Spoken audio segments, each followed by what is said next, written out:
En la universidad fui especialista en gobierno, lo que significa que escribía muchos artículos. Cuando un estudiante normal escribe un artículo, puede que difunda el trabajo un poco de ese modo. Ya saben, uno empieza quizás un poco lento, pero a la semana ya tiene bastante hecho. Y con dedicarse arduamente los días siguientes, todo queda resuelto, todo civilizado. Desearía hacerlo de ese modo. Ese sería el plan. Me gustaría tener todo listo. Pero luego, en la realidad, el artículo avanza. Y uno como que está así. Eso pasa con cada artículo. Pero luego llega la tesis de 90 páginas. Un artículo en el que se supone uno pasó un año. Sabía que para un trabajo así mi flujo de trabajo normal no era opción. Era un proyecto demasiado grande. Por eso planeé las cosas. Y decidí hacer algo como esto. Planifiqué el año. Empezaría de a poco. En los meses del medio aceleraría. Y luego el empujón final. Como una pequeña escalera. ¿Cuán difícil sería subir las escaleras? No es gran cosa, ¿no? Pero luego sucedió algo muy gracioso. Los primeros meses, como vinieron, se fueron. Y prácticamente no hice nada. Hice un nuevo plan ajustado. Y luego pasaron los meses del medio. Y en verdad no escribí nada. Así que estábamos aquí. Luego 2 meses se hicieron un mes, que fueron 2 semanas. Y un día esperé. Y faltaban 3 días para la entrega. Y todavía no había escrito nada. De ese modo que hice lo único que podía hacer. Escribí 90 páginas en 72 horas. No en una, sino en 2 noches enteras. Se supone que los humanos no pasamos 2 noches en vela. Corriendo por el campus, cayendo en cámara lenta, lográndolo justo para la entrega. Pensé que eso sería el fin de todo, pero una semana después recibí una llamada de la universidad. Dijeron, ¿es usted Tim Urban? Dije, sí. Dijeron, tenemos que hablar sobre su tesis. Dije, bien. Y ellos, es la mejor que hemos visto.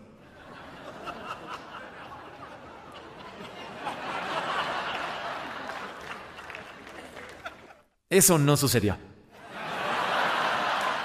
Fue una tesis muy mala. Solo quería disfrutar ese momento en el que todos pensaran, este tipo es increíble.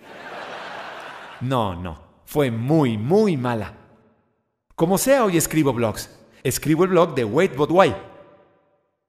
Y hace un par de años decidí escribir sobre la dilación. Mi comportamiento siempre dejó perplejos a los no procrastinadores cercanos y quería explicarles a los no procrastinadores del mundo qué pasa por la cabeza de un procrastinador y por qué somos como somos. Yo tenía la hipótesis de que el cerebro de los procrastinadores era en realidad diferente al resto de la gente. Para probarlo, encontré un laboratorio de resonancia magnética que me permitió escanear mi cerebro y el de un no procrastinador para poder compararlos. Y los traje aquí para mostrarles hoy. Quiero que observen con atención, si pueden, encontrar diferencias. Sé que si no son expertos en el cerebro, no es tan obvio, pero solo observen, ¿sí? Este es el cerebro de un no procrastinador.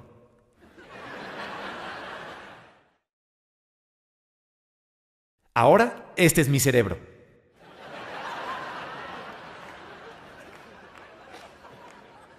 Hay una diferencia. Ambos cerebros tienen a alguien que toma decisiones racionales, pero el cerebro del procrastinador también tiene un mono de la gratificación instantánea. ¿Qué significa esto para el procrastinador? Significa que todo está bien hasta que sucede esto. ¿Momento ideal para hacer la tarea? ¡No! El motor de decisiones racionales tomará la decisión racional de hacer algo productivo, pero al mono no le gusta ese plan. Por eso toma el timón y dice, en realidad leamos toda la página de Wikipedia del escándalo de Nancy Kerrigan y Tonya Harding. Entonces, luego iremos al refrigerador para ver si hay algo nuevo ahí en los últimos 10 minutos. Luego, entraremos en una espiral de YouTube que empieza con videos de Richard Feynman hablando de imanes y termina mucho después mirando entrevistas de la mamá de Justin Bieber.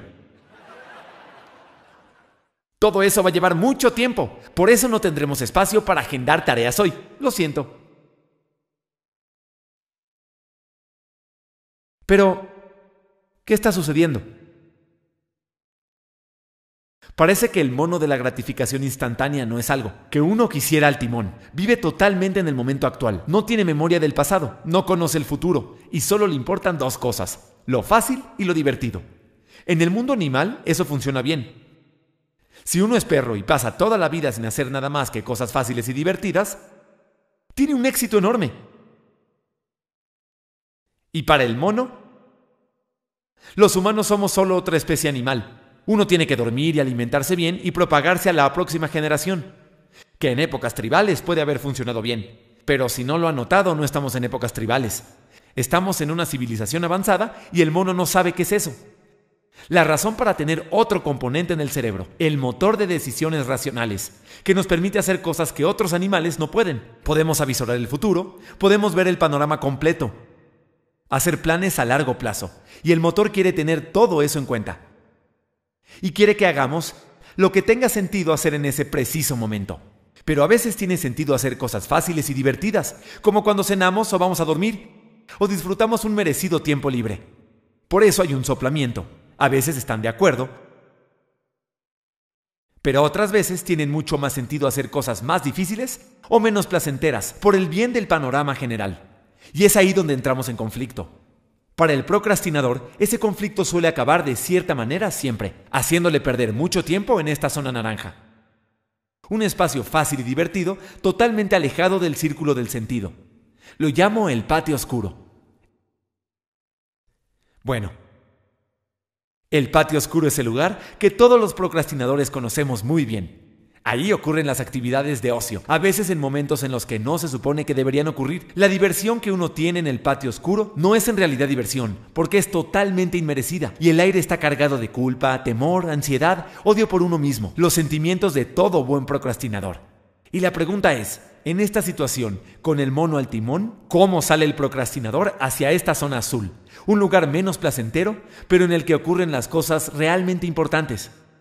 Bueno, resulta que el procrastinador tiene un ángel de la guarda, que siempre lo cuida y vela por él, en los momentos más oscuros. El llamado monstruo de pánico.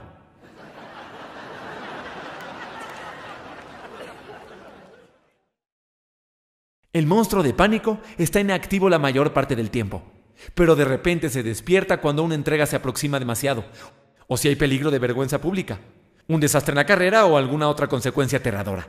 Y lo más importante, es a lo único que le teme el mono.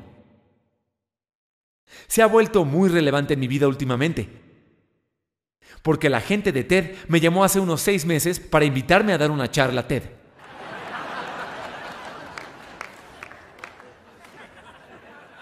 Y claro, dije que sí. Siempre fue mi sueño haber dado una charla de TED en el pasado.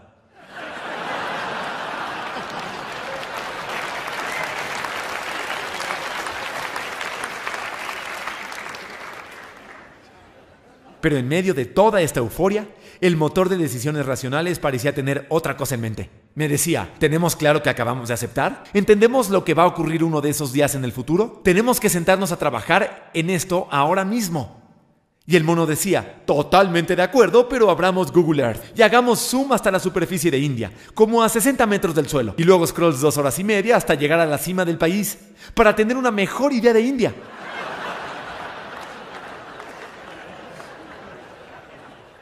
Eso fue lo que hicimos ese día. Conforme 6 meses se hicieron 4, y luego 2, y luego 1, la gente de TED decidió anunciar los oradores. Y yo abrí el sitio de TED y encontré mi rostro que me miraba fijo. Y adivinen quién despertó. El monstruo del pánico empezó a perder la paciencia. Y unos segundos más tarde, todo el sistema está en caos. Y al mono recuerden que le aterra el monstruo de pánico. ¡Bum! Huyó al árbol. Y finalmente, el motor de decisiones racionales tomó el timón y pude empezar a trabajar en la charla. El monstruo de pánico explica, todo el tiempo, los comportamientos locos de dilación, como cómo alguien como yo pudo pasar 2 semanas sin poder escribir la oración inicial de un artículo y luego encontrar milagrosamente una ética de trabajo increíble para estar en vela toda la noche y escribir 8 páginas. Toda esta situación, con los 3 personajes, es el sistema de dilación. No es bonito, pero al final funciona. Decidí escribir esto en el blog hace un par de años. Al hacerlo, me sorprendió la respuesta. Recibí literalmente miles de emails de todo tipo de gente de todo el mundo, que hacía todo tipo de cosas.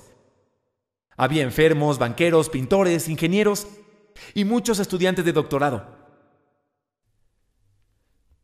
Todos escribían diciendo lo mismo. Tengo este problema también.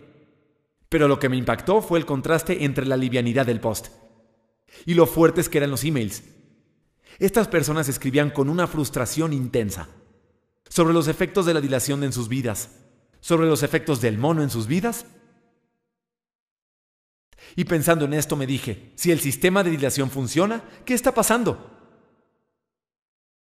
¿Por qué todas estas personas están en ese lugar oscuro? Y resulta que hay dos tipos de dilación. Todos los ejemplos de los que hablé, todos tienen plazos. Y cuando hay plazos, los efectos de la dilación están contenidos en el corto plazo, porque interviene el monstruo del pánico. Pero hay un segundo tipo de dilación que ocurre cuando no hay plazos.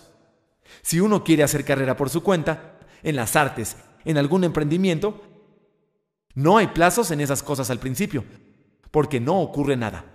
No hasta que uno sale y hace el trabajo arduo, adquiere ímpetu y hace que las cosas se muevan. También hay cosas importantes fuera de la carrera que no tienen plazos, como ver a la familia o hacer ejercicio y cuidar de la propia salud. Trabajar las relaciones o terminar con una relación que no está funcionando. Pero si el único mecanismo de dilación para hacer estas cosas difíciles es el monstruo de pánico, es un problema. Porque en todas estas situaciones donde no hay plazos, no aparece el monstruo de pánico. No tiene motivos para despertar algo. Por eso no se contienen los efectos de la dilación. Se postergan indefinidamente. Y es esa la dilación de largo plazo, la que es menos visible y de la que se habla menos, que de la graciosa de corto plazo, que tiene plazos. Por lo general se la padece en silencio y a solas. Y puede ser la fuente de enormes lamentos e infelicidad a largo plazo. Y pienso que es la razón por la que escribían todas esas personas, por la que están en ese lugar. No es que estén apremiados por algún proyecto, es que la dilación de largo plazo les hace sentir que son espectadores, a veces de sus propias vidas. La frustración no viene de no poder alcanzar sus propios sueños, sino del hecho de no poder siquiera empezar a perseguirlos. Por eso, al leer estos emails tuve una pequeña revelación. Y es que pienso que no existen los no procrastinadores. Pienso que todos somos procrastinadores. Puede que ustedes no sean un desastre como alguno de nosotros. Y puede que alguno de ustedes se lleven bien con los plazos. Pero recuerden, el truco más disimulado del mundo es cuando no hay plazos. Ahora quiero mostrarles una última cosa. Lo llamo calendario de vida. Hay una caja por cada semana de una vida de 90 años. No son tantas cajas. Sobre todo dado que ya hemos usado muchas cajas.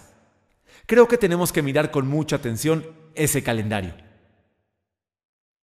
Tenemos que pensar qué estamos postergando, porque todos postergamos algo en la vida. Tenemos que ser conscientes del mono de la gratificación instantánea. Es una tarea para todos nosotros. Y como no hay muchas cajas por delante, es una tarea que debería comenzar hoy. Bueno, quizás no hoy, pero ya saben. Pronto. Gracias.